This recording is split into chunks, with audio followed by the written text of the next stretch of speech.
consejeros. La nobleza maya incluía a todos esos dignatarios, además de los sacerdotes, guerreros y grandes comerciantes. El Xalach-Xunik gobernaba con la ayuda de sus parientes directos, y su cargo era hereditario, para garantizar la continuidad y la hegemonía de los linajes o familias principales. Después estaba la clase sacerdotal. Era muy poderosa, pues poseía los conocimientos relativos a la evolución de las estaciones y el movimiento de los astros, de importancia fundamental para la vida económica maya, basada en la agricultura. El sumo sacerdote, Ahau Khan, dominaba los secretos de la astronomía, escribía los códices y organizaba las ceremonias religiosas en los templos. Tanto las artes como las ciencias eran dominadas por la clase sacerdotal.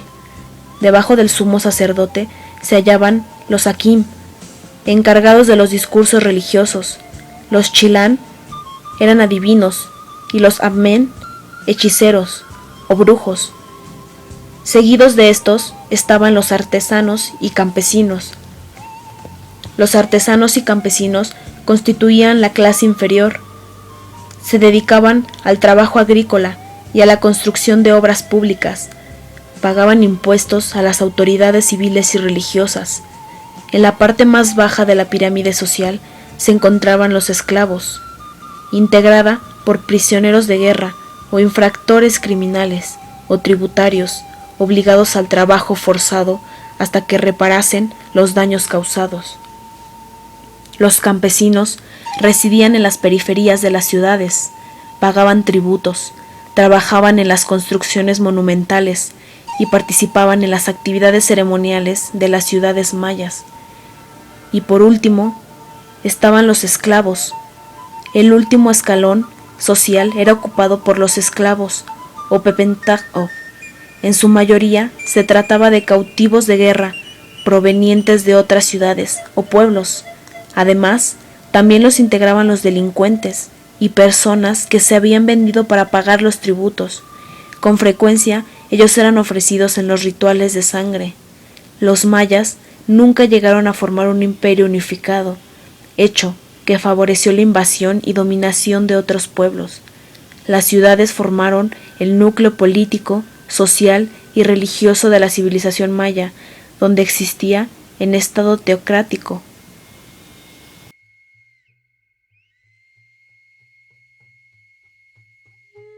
Los mayas no llegaron a organizar un fuerte y poderoso estado centralizado, sino que formaron ciudades-estado.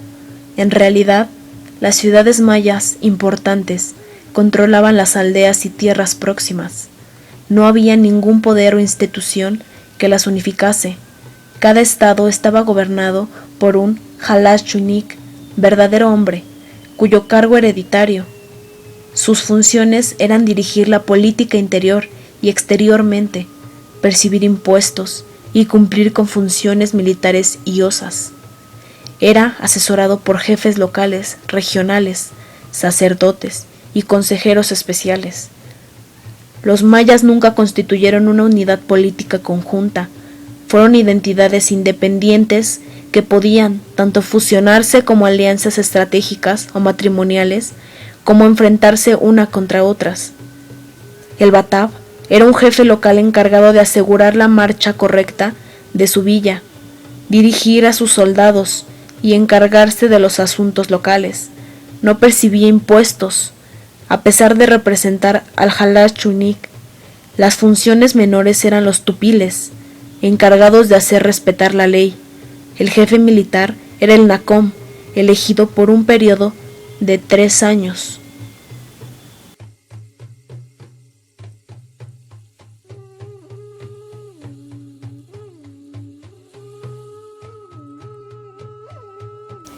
Los mayas tenían un panteón de dioses muy extenso, con más de 165, los cuales muchas veces tenían aspectos diferentes, como la combinación de características de joven o anciano, o bien de humano y animal, los que jugaban funciones diferentes.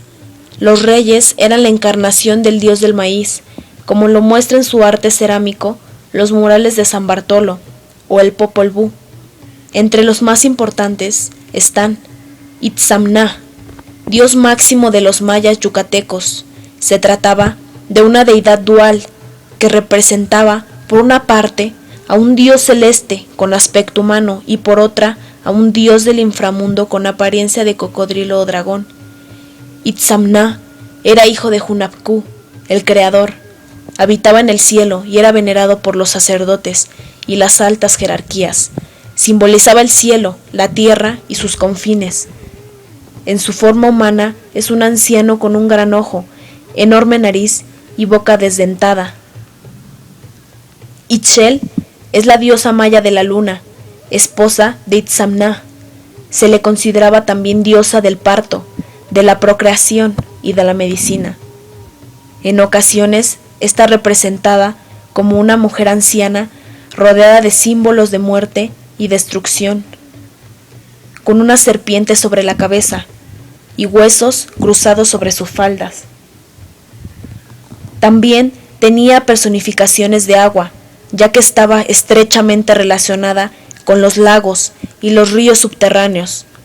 Otras veces aparece como una mujer joven, sentada sobre la luna creciente, sosteniendo entre los brazos a un conejo. Chac fue el dios de mayor importancia entre los pobladores del período clásico. Es el más representado en los códices mayas, en los que aparece como una deidad antropomorfa, con larga nariz y dos colmillos enrollados que salen de su boca. Chac era una divinidad universal, considerado el dios de la lluvia, elemento vital del que dependían las buenas cosechas.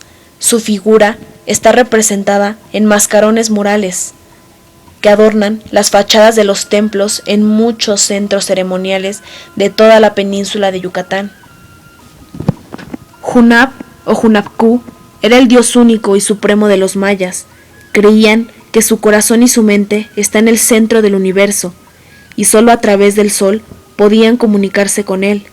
Hunab fue el dios creador del mundo y del hombre. Kukulcán representaba al dios del viento, llamado también serpiente emplumada, traída del altiplano central por putones itzáes y toltecas. Kinich Ahua era el dios del sol, hijo de Itzamna. Nal era el dios del maíz o de la agricultura, señor de los bosques. Se presentaba siempre como un joven y algunas veces con una mazorca de maíz en la cabeza o sosteniendo una vasija con 3 mazorcas. Kimil era el dios de la muerte. Yumcax era el dios del maíz y de la guerra. Shamanek era estrella del norte. Ixtab era la diosa del suicidio, esposa de Kisin. Exchua era la estrella negra, escorpión negro de la guerra, patrono del cacao y los mercaderes. Es el dios de los códices, representado con nariz muy larga, el cuerpo pintado de negro, con mecapal y cargando un bulto en la espalda. Ik, el dios del viento. Cacupacat era el dios de la guerra.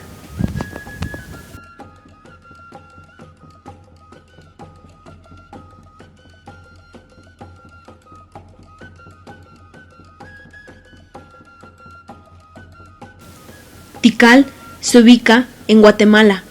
Prosperó entre los años 200 y 850 después de Cristo.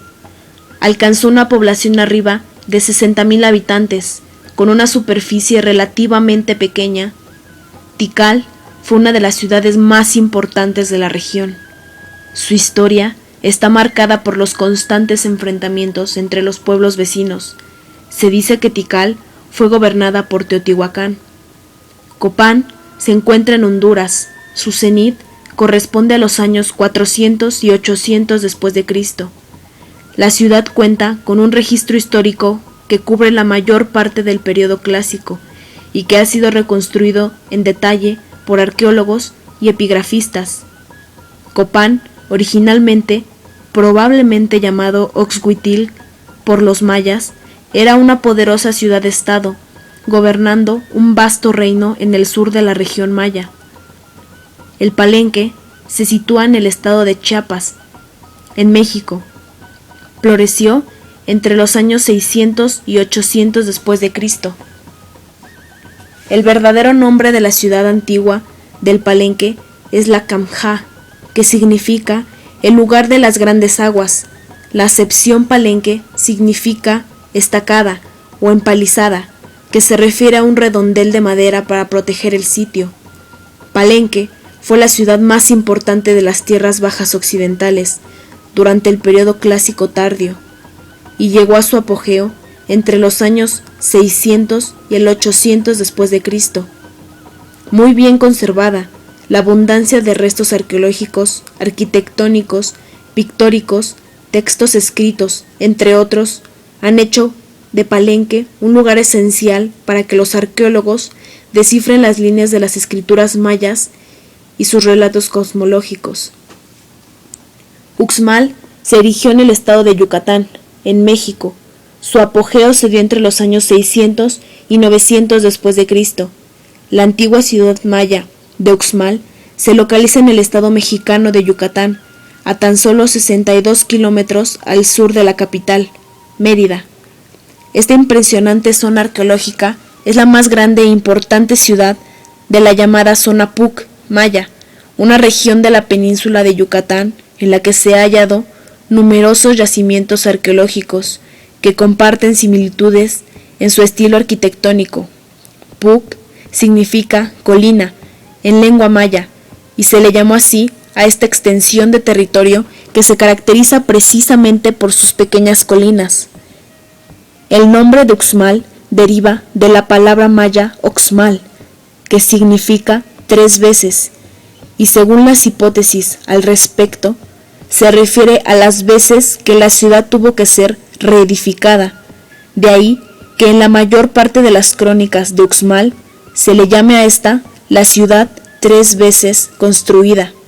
Se estima que Uxmal fue fundada en el siglo VII y actualmente, junto con Chichén Itzá y Tikal, es una de las zonas arqueológicas más importantes de la cultura maya.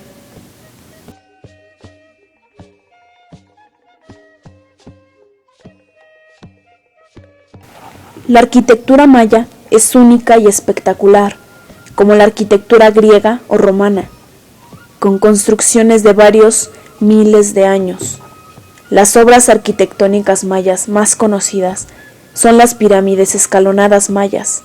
Durante este periodo de la cultura maya, los centros del poder religioso, comercial y administrativo se expandieron en las ciudades de Chichén Itzá, Tikal y Uxmal. Algunas construcciones destacables de las ciudades mayas son las plataformas ceremoniales, que son utilizadas para ceremonias públicas y eventos religiosos, así como para exhibir las cabezas de las víctimas de guerra. Los palacios, que son grandes y a menudo recintos muy decorados, se encontraban cerca del centro de una ciudad. Las pirámides y templos. Los templos religiosos más importantes se encontraban en la cima de las pirámides mayas, supuestamente por ser el lugar más cercano a los dioses. Pistas del juego de pelota mesoamericano y también los observatorios. Los mayas construían pirámides como templos para sus dioses. Entre las principales están la pirámide de la Danta en el Mirador, la pirámide más grande de América, la pirámide de la serpiente bicéfala, la pirámide del jaguar en Tikal, el templo de Kukulcán, que es algo parecido a un gran calendario, y por último, el templo de las inscripciones de Palenque, que funciona como templo y al igual como tumba.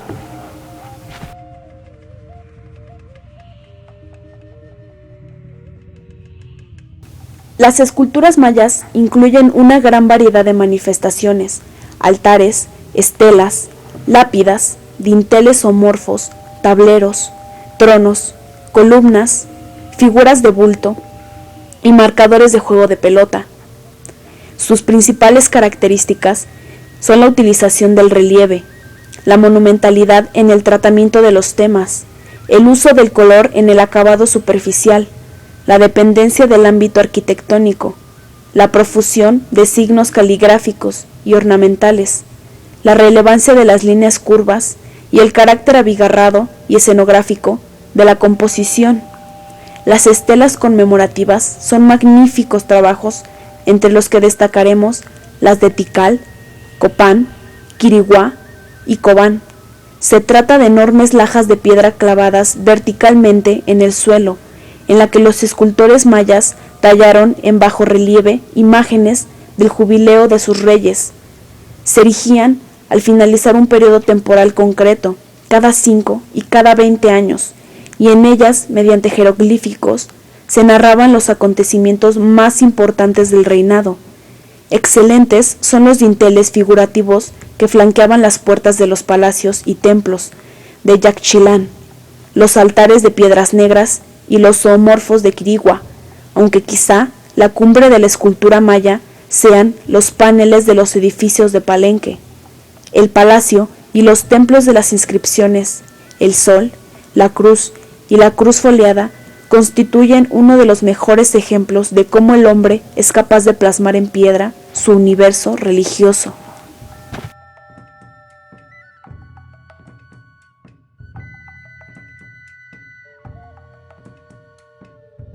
La mitología maya se refiere a las extensivas creencias politeístas de la civilización maya. Esta cultura mesoamericana siguió con las tradiciones de su religión desde hace 3000 años hasta el siglo IX, e incluso algunas de estas tradiciones continúan siendo contadas como historias fantásticas por los mayas modernos. En general, los textos mayas fueron quemados por los españoles durante su invasión de América. Por lo tanto, el conocimiento de la mitología maya disponible en la actualidad es muy limitado. El Popol Vuh, o libro del Consejo de los Antiguos de Quiché, que es una excepción en el sentido de que sobrevivió a los conquistadores españoles, relata los mitos de la creación de la tierra, las aventuras de los dioses gemelos y la creación del primer hombre. El Popol Vuh está dividido en 3 partes. La primera es la que se refiere a la cosmogonía del mundo maya, fundamentalmente a la creación del mundo y de las cosas sobre la tierra. Allí está presente el juego de pelotas, a través de un enfrentamiento entre 2 héroes míticos, Xbalanque y Hunahpu, que se enfrentan en un partido con los señores de Xibalba. Xibalba es el nombre con el que se identifica el inframundo, el reino de los muertos, en las profundidades de la tierra. Xbalanque y Hunahpu tuvieron éxito. Prácticamente este libro habla sobre las aventuras de estos 2 seres. Otro libro importante es el libro de Chilam Balam, que fueron escritos a lo largo del siglo XVII, durante la época de la colonia española, por los descendientes de los mayas que habitaron la península de Yucatán. También contienen información sobre la mitología maya. En lo general, describen las tradiciones de esta cultura. Chilam Balam es el nombre